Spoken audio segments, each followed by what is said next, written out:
Iya, nggak apa-apa. Bismillahirrahmanirrahim. Assalamualaikum warahmatullahi wabarakatuh. Waalaikumsalam Alhamdulillahirabbil warahmatullahi alamin wa wabarakatuh. bihi nasta'in wa ala umuri dunya waddin wassalatu wassalamu ala sayyidil mursalin habibina wa maulana Muhammadin wa ala alihi wa sahbihi ajma'in.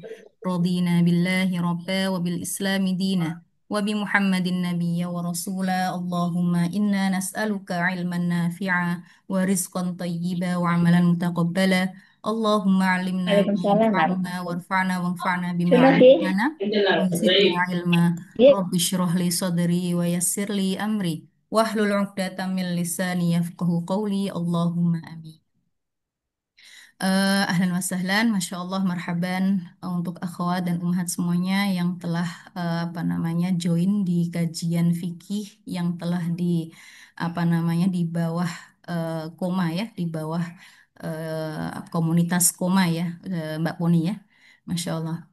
Terima kasih atas Ya, kesempatan yang diberikan kepada saya untuk mengisi kajian fikih selama insya Allah 12 pertemuan atau 11 pertemuan nanti kita lihat ya ke depannya, ya kan, yang insya Allah kita akan kajian fikih ini insya Allah setiap hari Senin ya, di Kuwait sekarang pukul 10.30 atau 10.40, setengah 11 lebih 10 ya. Kemudian waktu Palu jam berapa nih sekarang waktu Palu Mbak Poni? 15.39 Ustazah. 15.39 Assalamualaikum. ya waktu Palu. Kemudian waktu Indonesia Barat mungkin setengah duaan ya, atau setengah tigaan. Iya. Suara saya jelas Mbak Poni?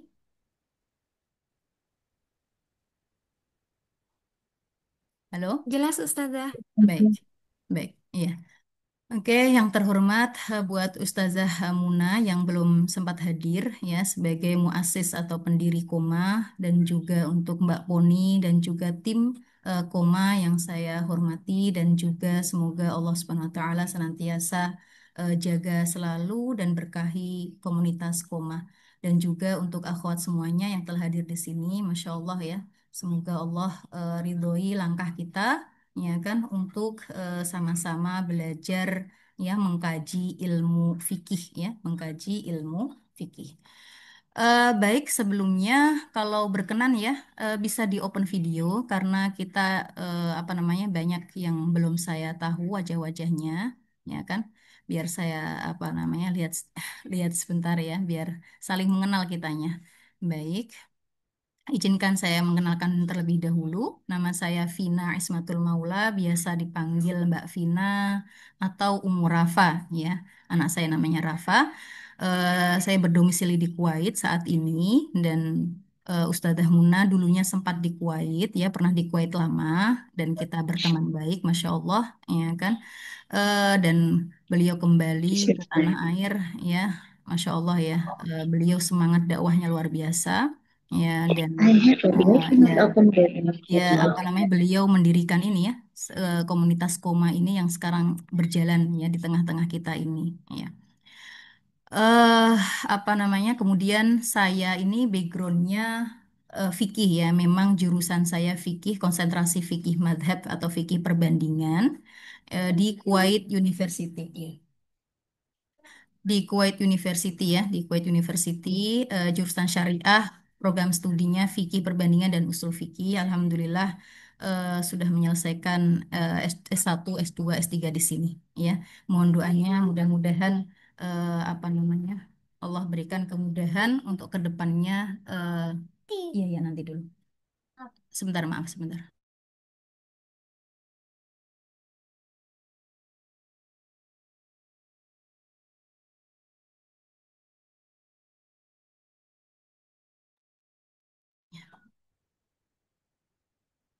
Mohon doanya semoga langkah-langkah kita ini nanti ya, khususnya saya pribadi juga untuk kedepannya ya, tentunya saya juga berniat untuk kembali ke Indonesia seperti Ustadzah Muna, dan saya juga insya Allah fokus juga untuk berdakwah ya. Baik, izin share ya untuk materi kali ini.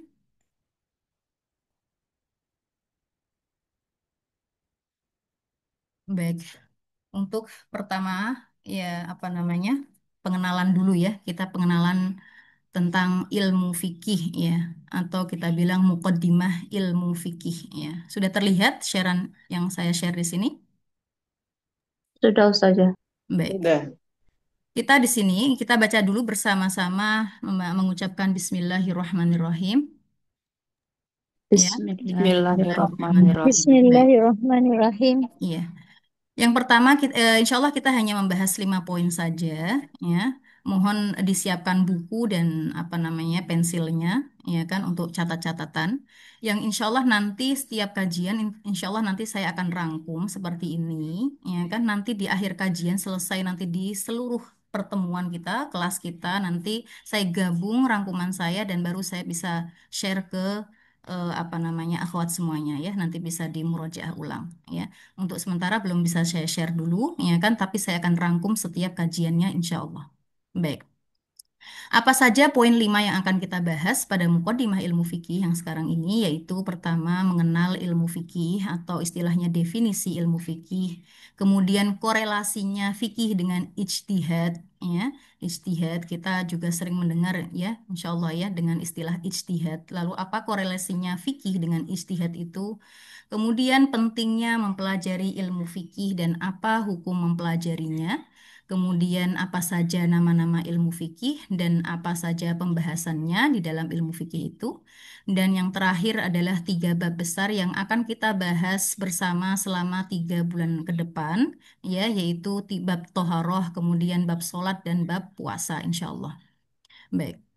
Masuk ke poin pertama yaitu definisi ilmu fikih. Ya, insya Allah nggak asing ya, nggak asing di telinga kita istilah fikih. Kita sering sekali mendengar fikih, fikih, yuk belajar fikih ya. Sering kali ya mendengar istilah fikih. Baik, fikih sendiri itu apa sih? Nah, biasa di dalam suatu ilmu ya, dalam mendefinisikan sesuatu itu biasanya dibagi dua, baik secara bahasa ataupun secara istilah, dan istilah itu dibagi lagi ya, ada yang namanya istilah secara lughawi atau istilah secara urfi atau istilah secara syar'i ya. Dan yang akan kita bahas di sini hanya istilah secara syar'i saja. Baik, fikih secara bahasa ya itu berasal dari atau diambil dari kata al-fahm ya. Fikih secara bahasa itu al-fahmu, yaitu faham. Ya, Rasulullah Shallallahu Alaihi Wasallam mendoakan ya salah seorang sahabat yang dia adalah sepupunya beliau karena ya yang bernama Abdullah bin Abbas, dan Abbas ini adalah pamannya Rasulullah SAW, senantiasa mendoakannya, dan salah satu doanya yaitu Allahumma faqihhu fiddin wa 'allimhu at-ta'wil. Ya, ya Allah jadikanlah dia Ibnu Abbas ini yaitu orang yang faham agama Islam dan ajarkanlah dia takwil atau tafsir. Nah, di sini ada kata faqihu ya, faqihu diambil dari kata fikih ya, dan jadilah ia Ibnu Abbas seorang ahli fikih ya, masya Allah, ulama besar di zaman para sahabat ya. Apa namanya, tidak hanya ahli fikih, ahli tafsir dan juga ahli hadis. Kemudian fikih juga ini dari doa Nabi Musa alaihissalam ya, yang terdapat di dalam surat Toha ayat 25 sampai 28, yang doanya ini ya selalu ya kita insya Allah kita hafal semuanya ya. Insya Allah kita hafal semuanya dan selalu kita berdoa dengan doa ini, dan saya juga berdoa tadi di mukadimah saya dengan Robbish rohli sadri wa yassirli amri wahlul 'uqdatam min lisani yafqahu qawli, yang artinya wahai Tuhanku ya Allah, lapangkanlah dadaku, isyrah li sadri ya, lapangkanlah dadaku, wa yassirli amri, dan mudahkanlah segala urusanku, wahlul 'uqdatam min lisani, dan lepaskanlah kekakuan ya, kekeluhan yang ada dalam lidahku, yang ada pada lidahku, yafqahu qawli, agar mereka kenapa sih, agar bisa apa sih, agar mereka bisa mengerti atau memahami perkataanku dan ucapanku. Ada kata yafqahu di sini ya, yang berasal dari kata fiqh yang artinya adalah faham ya. Jadi di sini Nabi Musa diminta oleh Allah Subhanahu wa taala atau diperintahkan untuk apa namanya, menemui Firaun ya, menemui Firaun, sementara tentunya ya dengan sejarahnya Nabi Musa yang sejak kecil memang dirawat di keluarga Firaun ya kan, tentunya agak sedikit merasa ketakutan ya kan, apalagi apa namanya, Fir'aunnya adalah raja yang bengis, raja yang zalim. sehingga beliau ya apa namanya berdoa apa namanya selain meminta agar ditemenin juga yaitu saudaranya yang bernama Harun, beliau juga berdoa dengan doa yang ini. Robbish rohli sodri wa yassirli amri wahlul 'uqdatam min lisani yafqahu qawli. Dan ini bisa apa namanya kita ucapkan juga, kita amalkan juga setiap saat kita, termasuk dalam keadaan-keadaan yang kita merasa sulit, misalnya dalam keadaan ujian atau dalam keadaan apapun itu, ya kan? Kita bisa berdoa dengan doanya Nabi Musa. Baik, ala kulihal ada perkataan yafqahu yang artinya agar mereka itu loh, ya kan, mengetahui atau memahami dan mengerti qauli ucapanku. Baik, itu arti fikih secara bahasa. Adapun secara istilah syar'i, fikih itu apa sih? Ya, kita selalu mendengar kata fikih. Nah, fikih sendiri itu adalah ma'rifatul ahkam asy-syar'iyyah allati tariquha al-ijtihad. Ya, ma'rifatul ahkam asy-syar'iyyah yaitu pengetahuan. Ya, pengetahuan tentang apa nih? Tentang hukum-hukum syariat, ya, hukum-hukum syariat yang kita kenal biasanya ada wajib, ya, kemudian ada sunnah, ada mubah, ya kan, ada haram dan ada sunnah. Begitupun juga ada yang namanya fasid, ada yang namanya sohih, ada yang namanya batil, ada yang namanya mani', ya, dan lain sebagainya. Itu diajarkan di dalam Itulah yang dibahas di dalam ilmu fikih ya, pengetahuan tentang hukum-hukum syariat. Lalu hukum-hukum syariat itu diketahui bagaimana jalannya allati tariquha al-ijtihad, yaitu diketahui melalui jalan ijtihad, melalui jalan ijtihad. Jadi tidak sembarang kita apa namanya tahu hukumnya ini apa, hukumnya wajib, ini hukumnya sunnah atau haram dengan seperti itu saja tidak ya. Tidak tidak bisa seperti itu, tetapi ada caranya, yaitu diketahui dengan cara berijtihad. Ya, karena ada istilah ijtihad, lalu apa sih korelasi fikih dengan ijtihad tersebut? Ya, nah di sini fikih dan ijtihad itu subhanallah ya, saling berkaitan erat ya, nggak bisa dipisah. Ya, namanya ilmu fikih tidak akan terpisah dari namanya ijtihad, karena yang memberikan hukum atau yang menyimpulkan suatu hukum ini wajib, ini haram, ini sunnah, ini batal, ini nggak sah, itu adalah apa namanya orang-orang yang beristihad, ya, yang melakukan ijtihad.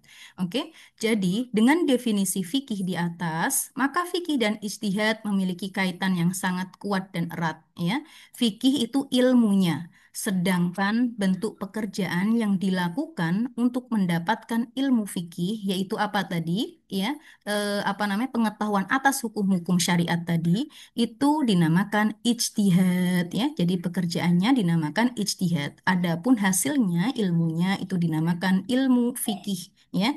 Jadi fikih nggak akan lepas dari ijtihad. Baik. Kemudian ngomongin tentang ijtihad sendiri, ijtihad juga berasal dari kata ijtahada, yajtahidu ya, yaitu akar katanya jahada. Jahada sendiri artinya bersungguh-sungguh ya, atau melakukan dengan sungguh-sungguh ya, itu jahada, ijtahada yajtahidu ya. Adapun istilahnya ijtihad sendiri ya kan, yaitu badlu at-toqoh ya. Badlu at-toqoh itu adalah mengerahkan segala kemampuan, yaitu mengoptimalkan apa kemampuan itu.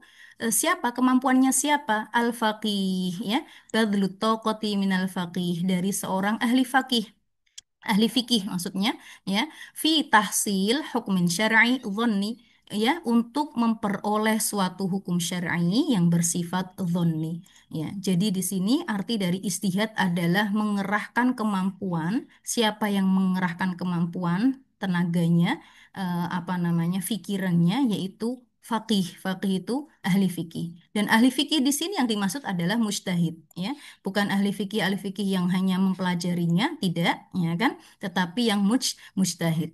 Tentunya untuk menjadi seorang mujtahid dia harus banyak memiliki persyaratan ya. Mujtahid yaitu orang-orang yang mempunyai kompetensi dalam beristihad ya. Dia tidak sembarang orang yang bisa beristihad, ibarat dokter spesialis ya. Ya, dia yang bisa apa melakukan tindakan operasi. Jadi tidak sembarang dokter ya. Begitupun dengan istihad ini ya kan. Dia harus mempunyai persyaratan-persyaratan yang mumpuni agar dia bisa berijtihad. Tentunya bab ijtihad sangat panjang, tapi saya ringkaskan di sini biar ada gambarannya. Oh, ini loh yang dinamakan ijtihad. Baik. Baik. Kemudian tadi ya, badlu taqati minal faqih fi tahsilin hukmi syar'i dhanni, ya mengerahkan segala kemampuan usaha maksimal oleh seorang ahli fikih. Untuk apa sih? Untuk memperoleh suatu hukum syar'i yang bersifat dhanni, ya. Jadi tujuannya ya untuk mendapatkan hukum syar'i. Ini loh hukumnya apa, ya kan? Yang sifatnya dhanni. Ya, sifat dhanni itu apa? Ya, di sini saya jelaskan di sini istilah dhonni. Ya, jadi subhanallah ya. Ini di footnote di sini saya catatkan juga ya bahwasanya Al-Qur'an atau hadis yang kita lihat itu tuh masih bahan mentah. Oke, Al-Qur'an yang kita baca ataupun hadis yang kita baca itu masih bahan mentah. Oke, belum mateng, masih bahan mentah. Ya, jadi untuk tahu isinya apa, maknanya apa, bagaimana maksudnya, itu ada orang khusus yang mempelajarinya, yang mengetahuinya, yang dapat menyimpulkan. Orang khusus pun juga harus ada syarat-syaratnya. Di antara syarat-syaratnya, sesuai yang disebutkan Syekh Wahbah Zuhaili dalam kitabnya, di sini paling tidak ini ada 6 poin untuk menguasai, untuk menjadi al-mujtahid di sini, yaitu apa, menguasai ilmu gramatika bahasa Arab serta seluk-beluknya. Kelihatannya sih gampang, oh agak yang penting bisa bahasa Arab, tetapi tidak semudah itu ya. Bahasa Arab, Masya Allah, bahasa yang sangat kaya raya. Di dalamnya banyak kaidahnya, banyak gramatikanya, banyak seninya, banyak aturannya, ya kan, banyak cabangnya, dan itu harus dikuasai oleh seorang mujtahid. Kemudian tidak hanya bahasa Arab, menguasai juga ilmu usul fikih ya, ilmu usul fikih. Ilmu usul fikih juga salah satu alat ya, ilmu alat bahkan yang utama untuk bisa menyimpulkan ilmu fikih ya, itu dinamakan ilmu usul fikih. Baik, kemudian memahami betul ayat-ayat hukum di dalam Al-Qur'an, karena ayat-ayat yang kita baca di dalam Al-Qur'an itu nggak hanya berupa cerita saja, melainkan banyak juga ada hukum-hukum yang terdapat di dalam ayat tersebut. Oke, nah, seorang mujtahid harus mampu memahami ayat-ayat tersebut. Kemudian juga tidak hanya ayat-ayat Al-Quran, melainkan hadis-hadis, karena sumber hukum Islam ya tidak hanya Al-Quran, melainkan sunnah Rasulullah SAW juga. Maka ya seorang mujtahid pun juga harus memahami hadis-hadis hukum secara baik etimologi atau terminologi dan lain sebagainya, ilmu mustalahul hadis dan lain sebagainya. Baik, kemudian juga harus mengerti konsep ijma. Ini juga ada pembahasannya ijma. Kemudian mendalami betul juga tentang qiyas ya, karena sumber hukum Islam, hujjah sumber Islam tidak hanya Al-Qur'an dan juga sunnah, melainkan juga ada ijma dan juga qiyas. Tapi tidak di sini kita jelaskan ijma dan qiyas itu apa. Ya, ala kulihal itu salah satu atau di antara persyaratan untuk menjadi mujtahid. Kemudian menghasilkan suatu hukum syar'i yang bersifat dhonni. Nah, tadi ya, di dalam Al-Qur'an, Al-Qur'an itu kalau dari segi wurud itu adalah kedatangan. Maksudnya ayat-ayat Al-Qur'an itu memang mutlak datangnya dari Allah Subhanahu wa taala. Memang adalah Al-Qur'an itu adalah wahyu dari Allah Subhanahu wa taala. Oke. Maka kalau dari segi wurud atau kedatangan, keabsahan, itu dinamakan qat'i. Al-Qur'an itu qat'i al-wurud. Oke ya. Memang tuh Al-Qur'an seluruhnya yang kita baca 30 juz itu seluruhnya itu datang dengan pasti, yaitu berupa wahyu yang dibawakan oleh malaikat Jibril, melalui malaikat Jibril kepada Nabi Muhammad SAW. Jadi tidak tidak diragukan lagi bahwasanya ayat-ayat di dalam Al-Qur'an seluruhnya itu adalah berasal dari Allah Subhanahu wa taala ya. Apabila kita mengingkarinya ya, tidak bisa ya kita mengingkarinya walaupun satu ayat saja, yaitu namanya qat'i al-wurud. Qat' itu pasti, al-wurud itu kedatangan ya. Baik, itu Al-Quran. Adapun kalau hadis Nabi, ya kan, ada yang namanya hadis mutawatir dan juga ada yang namanya hadis ahad. Tidak di sini kita akan bahas apa itu hadis mutawatir, ada apa itu hadis ahad. Ala kulihal, yang menjadi qat'i al-wurud yang sudah pasti, yang diterima dengan kepastian, itu adalah hadis mutawatir. Hadis mutawatir. Adapun yang apa namanya tidak diterima dengan kepastian dalam arti hanya dugaan kuat saja, tetapi masih dianggap masih dipakai dalam berhujjah, itu namanya dhonni al-wurud. Jadi ada istilah qat'i dan ada istilah dhonni. Ada istilah qat'i, ada istilah dhonni. Oke, dari segi turunnya Al-Quran itu sudah pasti qat'i. Qat'i sendiri itu artinya pasti, ya. Sudah pasti mutlak, nggak bisa diganggu gugat. Itu qat'i. Kedatangannya memang Al-Quran itu adalah wahyu dari Allah Subhanahu wa taala. Adapun hadis tidak semuanya qat'i. Yang qat'i itu adalah hadis mutawatir, ya. Adapun yang doni itu adalah hadis ahad. Memang ada hadis yang enggak dari Nabi Muhammad. Ya ada, makanya ada yang dinamakan hadis palsu. Ya kan? Karena itu enggak datang dari Rasulullah Shallallahu Alaihi Wasallam. Oke ya? Jadi enggak seluruh hadis itu adalah qat'i al-wurud. Baik. Adapun dari segi dalalah, dalalah itu maknanya, isinya, maka baik Al-Quran ataupun hadis itu sama-sama ya, Al-Quran dan hadis sama-sama terbagi menjadi dua ya. Jadi dari segi wurud ya, wahyu memang qat'i, tapi dari segi makna dalalah, isinya apa, itu di Al-Quran itu bisa qat'i, bisa dhonni. Bisa maknanya secara sorih, sorry itu tegas, oke, dan bisa juga dhonni ya. Kok qat'i seperti apa? Seperti wa aqimus sholat ya, atau kutiba alaikumus siyam ya, itu qat'i bahwasanya Allah, ayat ini menjelaskan dengan tegas bahwasanya apa, puasa Ramadan atau puasa itu wajib, kemudian sholat yang 5 waktu itu wajib, itu qat'i. Dhonni itu nggak pasti, sehingga kalau karena nggak pasti jadi penafsirannya itu berbeda. Oleh karena itu ya, maka nggak heran ya, nggak heran kenapa kok para ulama mujtahid ini berbeda pendapat.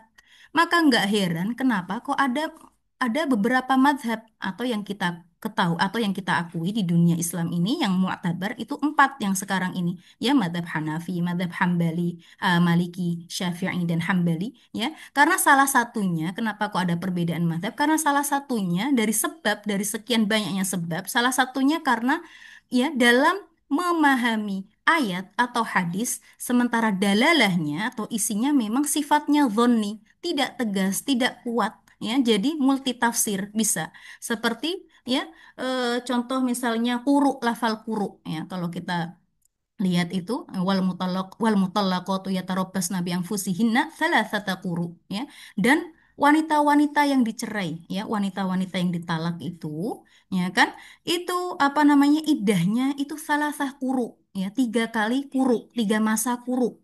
Nah, kuru ini sendiri, ya, kuru ini sendiri ini berselisih, ya, berselisih pemahaman mereka, pemahaman para mujtahid ini. Ada yang mengatakan kuru ini adalah dimaknai suci, berarti 3 kali masa suci. Ada yang menamai kuru ini adalah 3 kali masa haid, ya, diartikan haid. Ya, ala kulihal ini salah satu di antara sekian banyak sebab kenapa banyak perbedaan. Ya, karena dalalah baik dari Al-Quran ya ataupun hadis itu sifatnya dhonni. Sifatnya apa? Dhonni. Nah, kembali lagi ke istilah ijtihad tadi. Ijtihad tadi adalah mengerahkan segala kemampuan atau usaha semaksimal oleh seorang ahli fakih, ahli fikih untuk memperoleh suatu hukum yang sifatnya dhonni, ya. Jadi yang dhonni itu yang bisa diijtihadkan, karena yang qat'i yang sifatnya pasti itu nggak masuk wilayah ijtihad. Baik. Istilah dhonni itu lawan dari kata qat'i. Ya, hukum syar'i yang bersifat qat'i seperti sholat 5 waktu, hukumnya wajib karena berdasarkan dalil qat'i, yaitu dalil yang sifatnya pasti, tegas, dan tidak memungkinkan adanya keraguan dan penafsiran lain. Adapun lawan kata dari qat'i tadi, dhonni. Hukum syar'i yang sifatnya dhonni seperti apa? Kesunahan kunut. Ya, kenapa kok kunut itu berbeda pendapat dalam madhab, ya kan? Sementara madhab Syafi'i, kunut dalam sholat subuh tentunya itu sunnah, ya kan? Ya karena memang didasarkan dalil dhonni, yaitu dalil yang sifatnya tidak sorih, tidak tegas, yang mengandung sebuah makna tetapi masih berkemungkinan adanya makna lain. Dan tentunya masih banyak sekali apa namanya, hadis-hadis yang sifatnya ini adalah dhonni. Baik. Mudah-mudahan bisa difahami. Oleh karenanya, wilayah ijtihad itu berkisar pada hukum yang dalil-dalilnya itu bersifat dhonni. Adapun hukum yang dalilnya bersifat qat'i, maka tidak termasuk wilayah ijtihad. Karena nggak mustahid pun kita akan tahu, ya. Orang awam pun akan tahu kalau sholat 5 waktu itu wajib hukumnya, ya, dan nggak boleh ada yang mengingkari. Orang awam pun atau kita pun juga kalau nggak belajar pun tahu kalau puasa Ramadan itu wajib juga, ya enggak?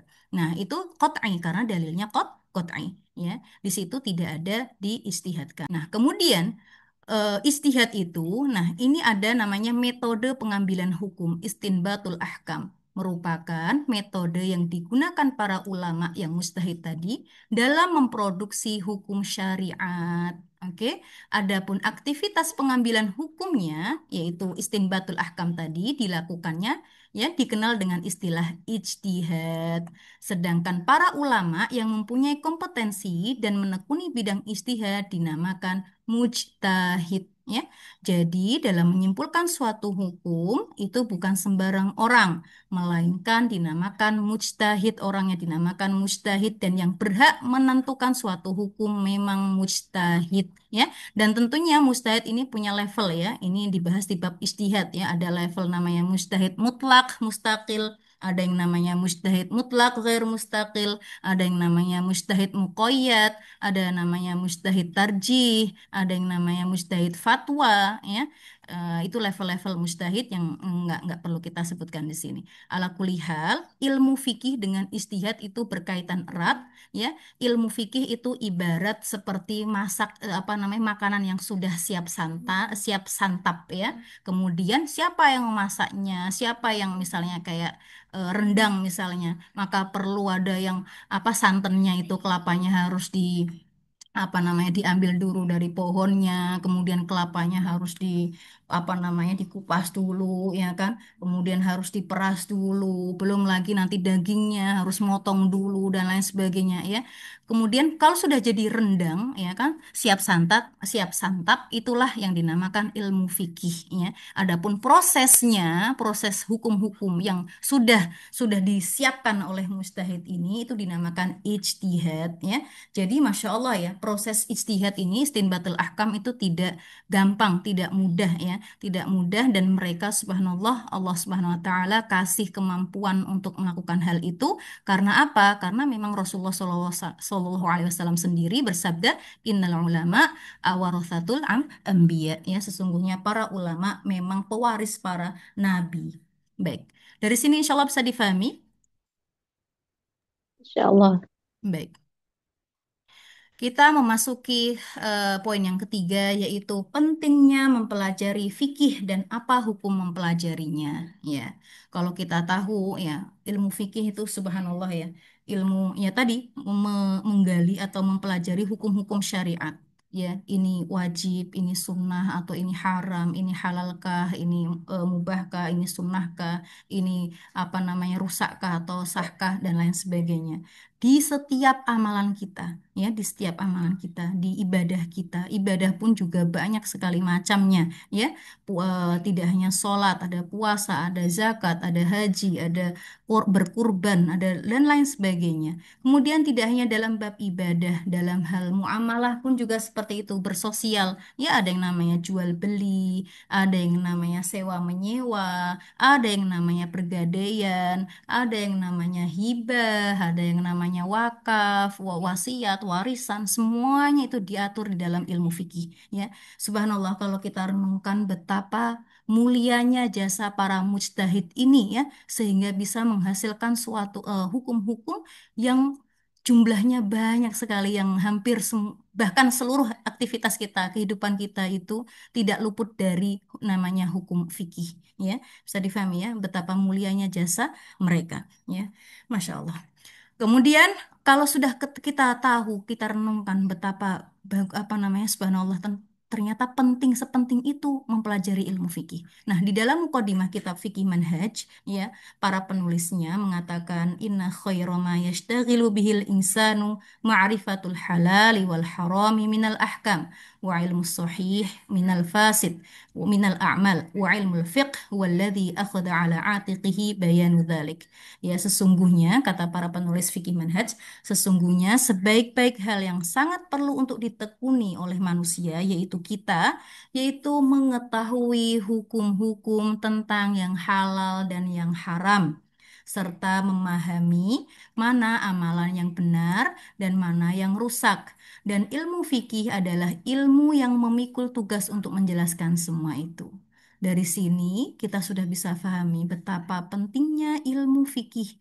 Oh, terus terang ya jelas ya, terus jelas banget kita tidak bisa mencapai derajat mujtahid ya, tidak bisa ya. Tetapi bukan berarti ketika kita nggak bisa mencapai derajat mujtahid, bukan berarti terus kita ya sudah bukan tugasku kok mempelajari ilmu fikih, tidak ya, tidak ya. Bahkan ya kita perlu tahu apa, perlu menyantap juga dan itu penting ya, menyantap juga hasil ramuan para mujtahid ini ya kan, kita rasakan manisnya subhanallah ya hasil ramuan para mujtahid ini bagaimana memberikan dampak yang luar biasa di dalam ibadah kita sehari-hari ya, dengan mengetahui ilmu fikih ya kan, apa namanya sah dan tidaknya sholat misalnya yang simpel saja ya kan, maka kita nggak akan ragu-ragu, oh sholat kita ini sudah benar karena aku sudah memenuhi rukun syaratnya, syarat sah sholat seperti itu ya kan, aku tidak melakukan hal-hal yang membatalkan sholat ya. Coba kalau kita renungkan, kalau kita sama sekali tidak tergerak untuk mengetahui perkara yang seperti ini, bagaimana ibadah kita, ya kan? Bagaimana muamalah kita,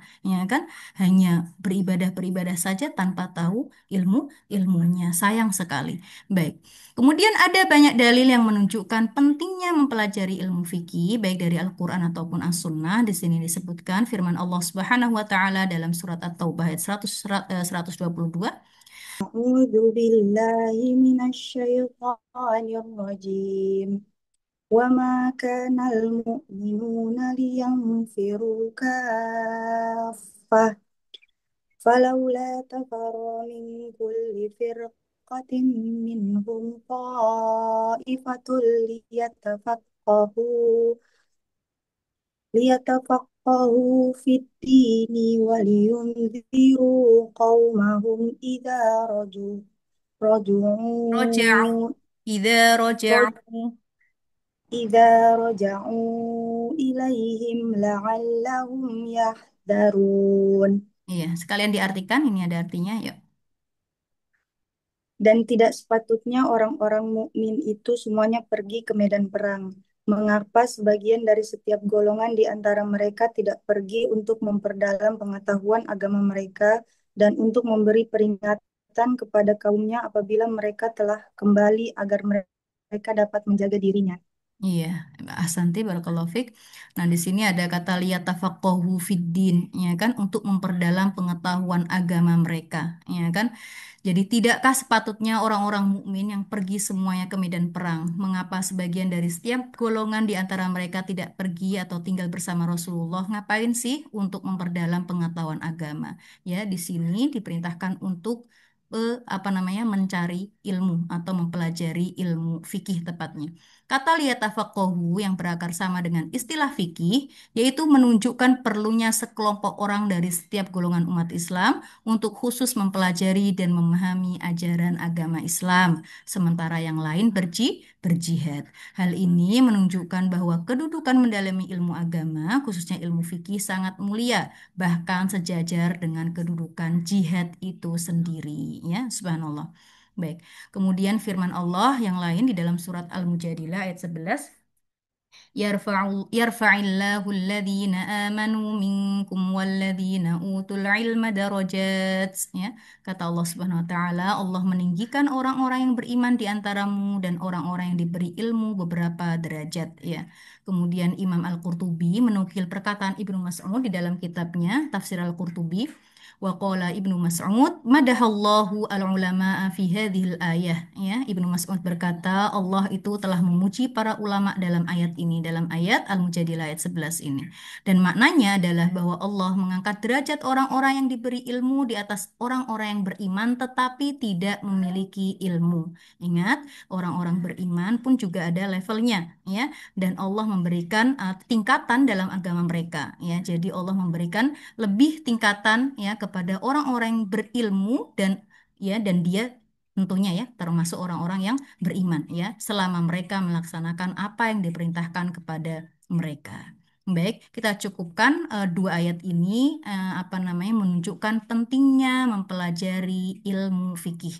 Adapun dari hadis diriwayatkan dari sahabat Muawiyah bin Abi Sufyan Rasulullah SAW bersabda, yang ini hadisnya insya Allah nggak asing lagi di telinga kita. Man yuridillahu bihi khairan yufaqihu fiddin. Barang siapa yang Allah kehendaki kebaikan, niscaya Allah memberikan pemahaman ilmu agama kepadanya.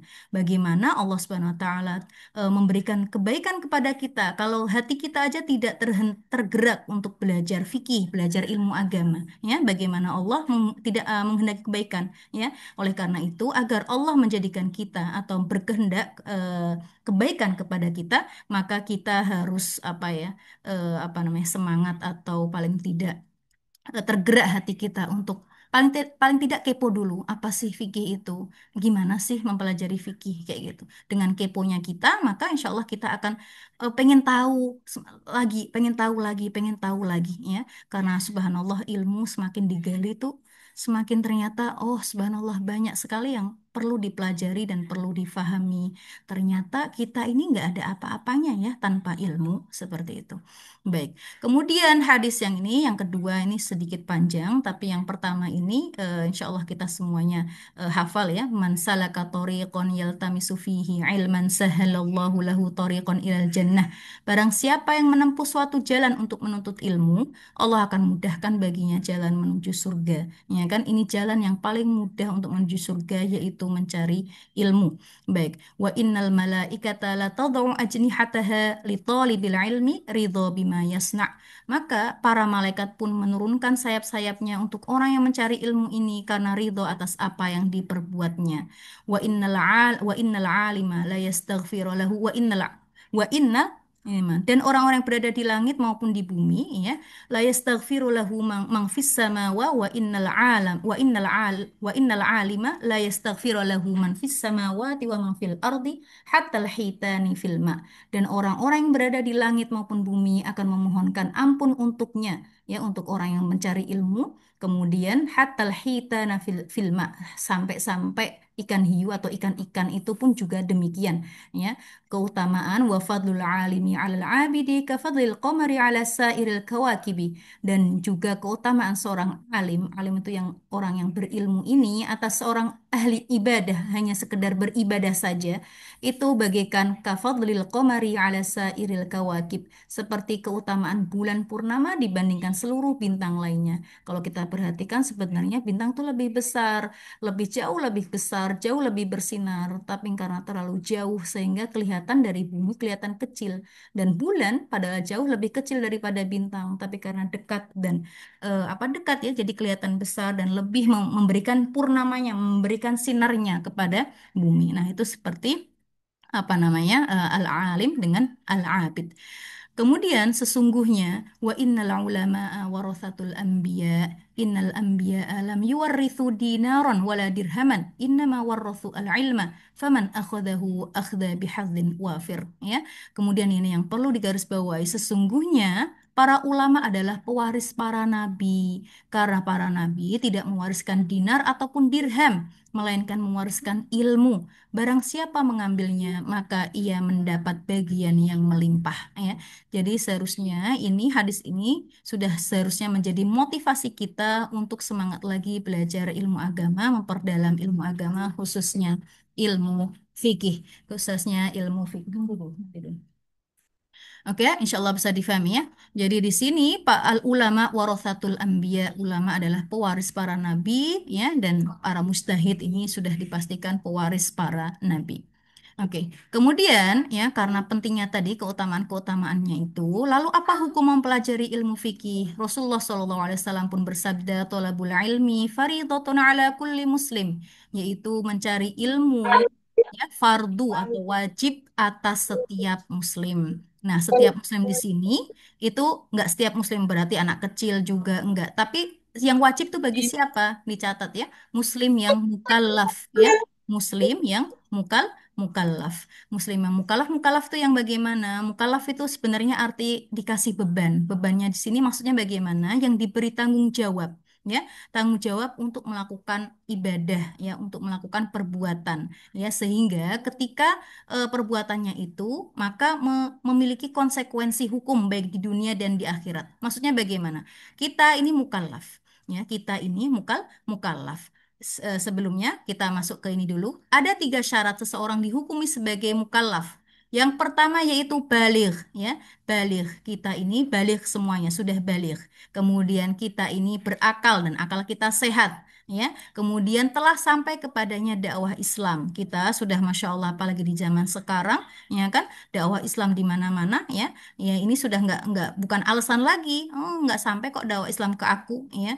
Ya, karena sudah zamannya Masya Allah, sudah zaman dakwahnya bisa diakses di mana-mana, dan kita balik dan kita berakal sehat, maka kita dihukumi mukallaf. Dengan demikian, kita masuk di dalam kategori yang Rasulullah wajibkan di sini, mencari ilmu wajib atau fardu atas setiap muslim. Ya, jadi mukallaf di sini adalah seseorang yang memiliki tanggung jawab akan setiap perbuatannya, sehingga amal perbuatannya memiliki konsekuensi hukum baik di dunia maupun di akhirat. Di dunia bagaimana maksudnya? Kalau misalnya kan sholat lima waktu adalah kewajiban kita, fardu ain bagi mukallaf. Ya, apabila tidak dikerjakan, maka konsekuensinya kita masih ada hutang. Ya, begitu pula dengan puasa. Ya, puasa Ramadan. Ketika kita nggak mengerjakan, maka konsekuensinya kita ada hutang yang harus ditunaikan ya di kemudian hari.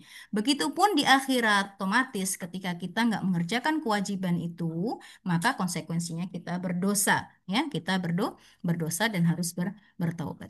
Baik, mudah-mudahan bisa difahami ya dari sini. Nah, kemudian fardu sendiri dibagi menjadi dua. Ada namanya fardu ain dan juga ada fardu kifayah yang insya Allah semua di sini sudah apa namanya sering mendengar istilah fardu ain dan fardu kifayah. Oke, fardu ain sendiri adalah wajib bagi setiap muslim mukallaf tadi ya, seperti sholat lima waktu, seperti puasa Ramadan ya, ataupun ya, nih di sini saya tulis ketika seorang muslim harus mengetahui hukum-hukum fikih yang berkaitan dengan ibadah dan muamalah yang akan ia lakukan. Jadi apa namanya yang pokok seperti puasa Ramadan, kemudian sholat fardu, sholat lima waktu, ya, itu mempelajari ilmu fikihnya, ya, itu fardu ain hukumnya, ya. Karena kenapa? Sholat lima waktu kan wajib, ya kan? Nah, untuk tahu bagaimana sholat, caranya sholat, maka perlu apa? Perlu tahu bagaimana caranya. Nah, bagaimana caranya itu diketahui di dalam ilmu fikih. Maka mempelajari ilmu fikih sholat merupakan fardu ain bagi kita. Begitupun dengan puasa Ramadan, ya. Puasa Ramadan itu wajib ya bagi seorang muslim ya yang mukallaf tadi, ya kan? Maka untuk bisa puasa biar puasanya sah bagaimana, maka kita perlu tahu tata caranya, syarat-syaratnya, rukun-rukunnya apa saja, hal-hal yang membatalkan apa saja. Nah, itu dibahas di dalam ilmu fikih. Maka mempelajari ilmu fikih dihukumi fardu ain.